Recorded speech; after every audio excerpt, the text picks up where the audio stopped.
I'm Mitra Sorrells in the PhocusWire studio with Bryan Batista. He is CEO of Skyscanner. Welcome, Bryan. Thank you, Mitra. It's a pleasure to be here. So you have been in the CEO chair for about 6 months. How has it been? What have you been focusing on? Tell us how it's been going. Absolutely. It's lucky for me. It's been a really smooth transition. At least that's how I felt it. I had the luck, the privilege of having an 18-month run up in the COO role. So that gave me time to really dive into the business, to get to know the details of each of our different, let's say, products, and also to start thinking, okay, well, what are those growth vectors? How do we enable them? So I had a head start when I jumped into the role. That's wonderful. So I've heard you talk about being traveler first. Absolutely. Help me understand what that really means for Skyscanner. Sure. It's funny, when I came into Skyscanner, and I told the organization this, I was a little bit, let's say, pessimistic or a bit curious about, are we really traveler first? I mean, every business says they're customer centric. And then in my first year, I discovered that Skyscanner really means it. And the way it comes to life is every decision almost in the business, we put up this traveler first lens. Is what we're doing traveler first? And I think the biggest way that manifests itself is sometimes we have decisions that will generate a lot of revenue. But if we think they're not traveler first, if we think they're putting Skyscanner first a bit too much, or maybe cutting a few corners, we'll say no to them, which I think is very unique. And it's really what Skyscanner stood for since its inception. And so as you think about then this perspective of putting travelers first, but of course you also have partners that are influencing some of the ways you work. How do you think those two things work together as you think about how you're prioritizing innovation in your business? Yeah, great question. And it's one of our day-to-day, let's say, challenges, because we say we're traveler first, partner second. And we're very transparent with our partners about this too. So it starts with understanding where does a traveler need us to be from a product perspective. And we get messages back from our rigorous customer research we do, from, of course, watching how our product's working. And what we're hearing are things like, we want more trusted comparison. So they want more meta search.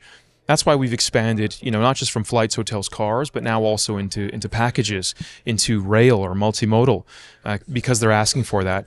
And then as let's say, the next priority, we make sure we connect up with the best partners out there. We have fair agreements with them. We're very transparent with them. And again, we're always very, very forthright in saying, listen, we're really trying to build something that's the best for the traveler. That means that, we may frustrate you at times because we may build a product differently than you're used to, but we're really doing this in the interest of the traveler, which I think is also in their interest in the end. Yeah, more of a longer term view than maybe that, to Absolutely. Understand that. So, we have to talk about AI. I'm curious what you see as the role for it, for travelers, for partners, and within Skyscanner itself. For sure. So AI, I think, enables almost everything. Yeah. And a lot of getting that right means first preparing the organization. And that's what we've spent a lot of the last 12, 18 months doing, is ensuring that all of our employees are AI enabled.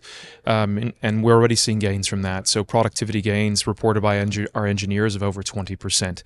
And that we're putting forth into producing better product faster. And that allows us to unlock new product with the same, let's say, group of people. We can now produce more.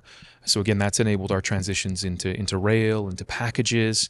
But besides that, a lot of AI-enabled features. So ensuring, for example, that in our flights funnel, there's AI explainability. So how have we ranked the different searches? Why is a certain price a good price? So giving them AI-generated price insights. In our hotels funnel, allowing them, let's say, AI to summarize reviews, in an easy-to-understand way. Having AI, let's say, generate a comparable hotel. Let's say you see Hotel A, but you want something a bit closer to the train station. AI will easily be able to recommend that for you. So that's been the next enabler. And I think the third comes by partnering with the LLMs. Although a lot of people say, well, aren't the LLMs, isn't AI going to kill Meta? Right. We feel very differently.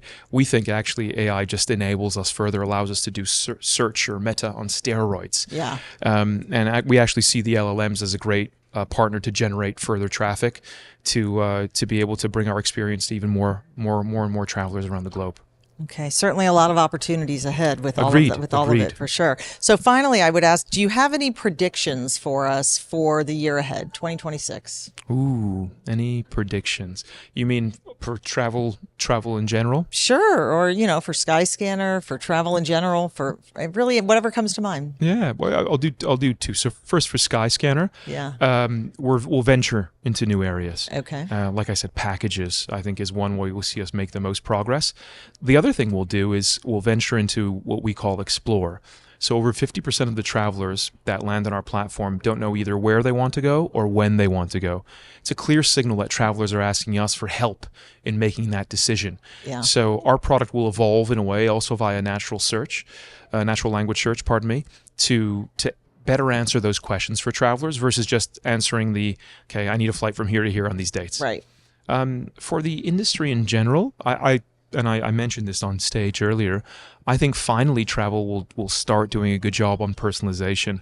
I think we've been pretty horrible to date. If you look at... We talked about it a lot, but... Yeah, exactly, but very little results. Yeah. And I think we'll finally start to see results with really more personalized products in the next 12 months. Okay, wonderful. Well, Bryan Batista, thank you so much for joining us. Thank you. It's been a pleasure. All right, thank you.